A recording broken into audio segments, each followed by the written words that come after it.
Mga Bilang, Chapter 1. Noong unang araw ng ikalawang buwan matapos umalis sa Ehipto ang sambayan ng Israel, si Yahweh ay nangusap kay Moises habang siya'y nasa loob ng toldang tipanan na nooy nasa ilang ng Sinai. Ang sabi ni Yahweh, magsagawa ka ng isang census, bilangan at ilista ninyo ang pangalan ng buong sambayanan ng Israel ayon sa kani-kanilang angkan at lipi. Ilista ninyo ang lahat ng lalaki mula sa gulang na 20 pataas, lahat ng maaari ng lumaban sa digmaan. Magpatulong ka kay Aaron at sa pinuno ng bawat angkan.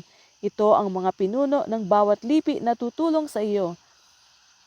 Ruben, Elazar na anak ni Sideor, Simeon, Silomiel na anak ni Zurisadai, Juda, Naason na anak ni Aminadab, Isakar, Nathaniel na anak ni Zoar, Zebulun, Eliab na anak ni Hilon, Ephraim, Elisama na anak ni Amiod, Manases, Gamaliel na anak ni Pedasur, Benjamin, Abidan na anak ni Gedeoni, Dan, Ahiezer na anak ni Amisadai, Asher, Pagiel na anak ni Okran, Gad, Eliasaph na anak ni Duel, Naphtali, Ahira na anak ni Inan. Ang mga taong nabanggit ay isnama ni na Moises at Aaron at noong araw ng ikalawang buwan, tinipon nila ang lahat ng Israelita. Itinala nila ang lahat ng lalaki mula sa gulang na 20 pataas ayon sa kani-kanilang lipi. Ginawa nila ito sa ilang ng Sinai ayon sa utos ni Yahweh. Ito ang kanilang naitala.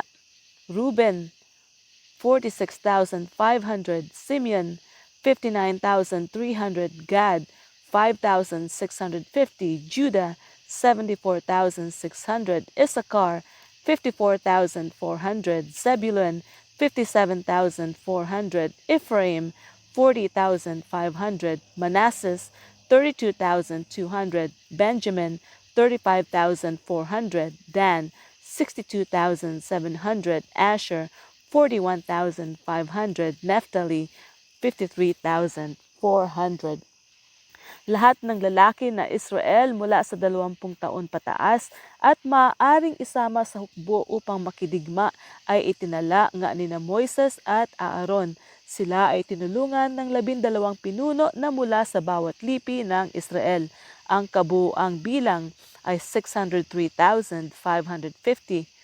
Ang mga Levita ay hindi kabilang sa census na ito sapagkat ganito ang bilin ni Yahweh kay Moises.